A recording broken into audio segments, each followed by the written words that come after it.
स्वागत और सुप्रभात मेरे इस YouTube चैनल मित्र मंडली में सभी मित्रों का, सभी जनों का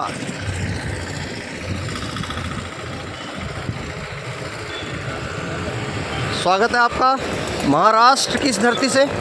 और महाराष्ट्र में घूमते घूमते लगभग 6 या 7 दिन होने वाले हैं और इस यात्रा के क्रम को आगे बढ़ाते हुए हम पहुँचे शिरडी। अब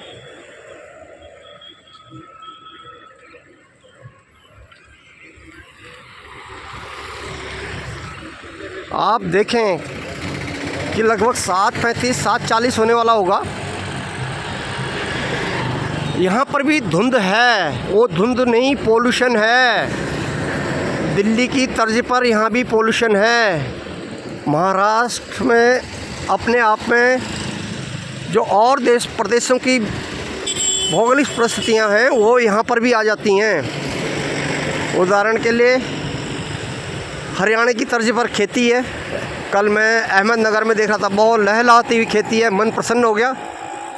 और राजस्थान की तर्ज पर मध्यम टाइम के छोटे छोटे टीले हैं, पहाड़ हैं। जैसे यदि आप राजस्थान में जाओगे तो वो टीले शुरू हो जाते हैं गुड़गांव से, धारवाड़ से आगे जाके, जिसको कि हम अरावली पर्वत के नाम से भी जानते हैं।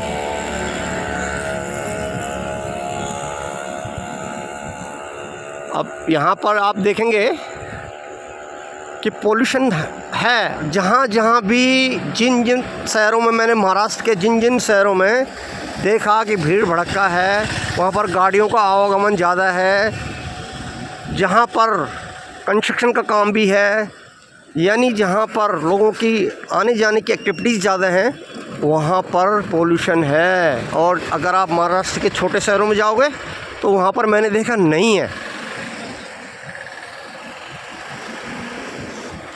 अब भिन्न शहरों से मैं पहुंच गया हूं यहाँ पर शिरडी पे। और सुबह बस कुछ कदम, मैंने कहा दिन भर तो बसों में रहते हैं तो थोड़ा पैर भी तो चलनी चाहिए ना। तो मैंने कहा 1500 कदम जो भी चलें, थोड़ा पैदल भी चल जाएं तो अच्छा रहेगा।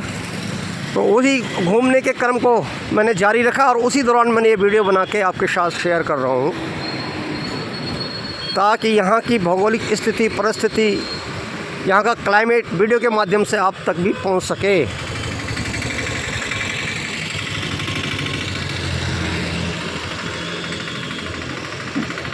घूमना, घामना, जीवन का आनंद लेना मेरा एक शौक़ है और उस शौक़ को मैं जारी रखता हूँ।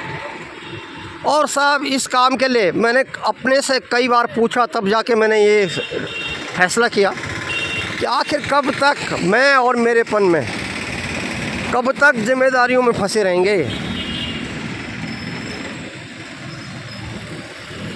जब जवानी थी, जब अपने कर्तव्य को निभाना था तो निभाया है ना। आखिर 60 साल तक परिवार के साथ ही थे। अब भी जाते हैं तो परिवार के साथ ही रहते हैं, परिवार के साथ हैं। लेकिन ज़्यादातर मैं घूमता ही रहता हूँ। ज़्यादातर मुझे इसी में अच्छा लगता है, क्योंकि मैं पिछले साल 4 महीने बिस्तर पर काटे तो जीवन की अहमियत क्या है, जीवन की कीमत क्या है, पिछले साल मुझे मालूम चली। तो क्यों ना अब इस समय का फ़ायदा उठाया जाए और क्यों ना जीवन का आनंद लिया जाए।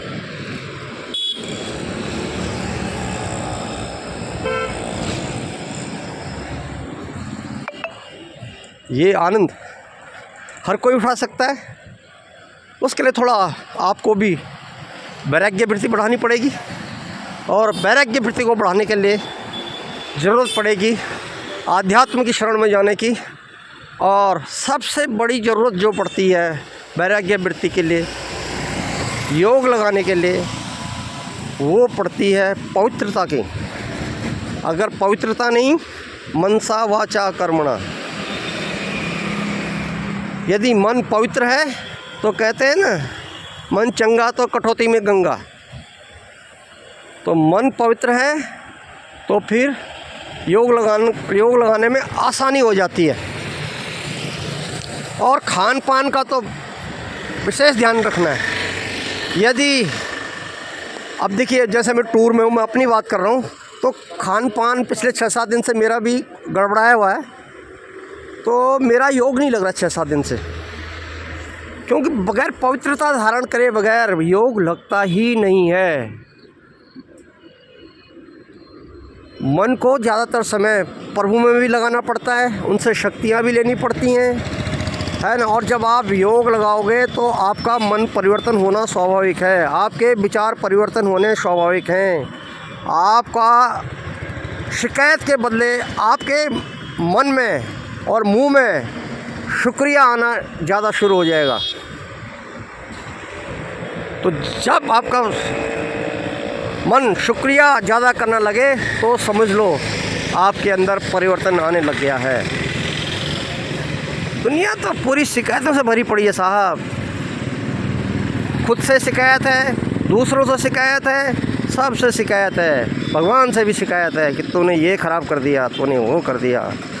तो आखिर पिटारा लेके घूमते रहेंगे शिकायतों का, तो कहाँ से मन आपका स्वच्छ बनेगा, कहाँ से आपका योग लगेगा, कहाँ से आपके अंदर वैराग्य वृत्ति आएगी या मेरे अंदर वैराग्य वृत्ति आएगी। तो खैर वो फिर आध्यात्म पे चले जाते हैं, क्योंकि लाइन के आदमी हैं तो फिर घूम फिर के बातें वहीं चली जाती हैं।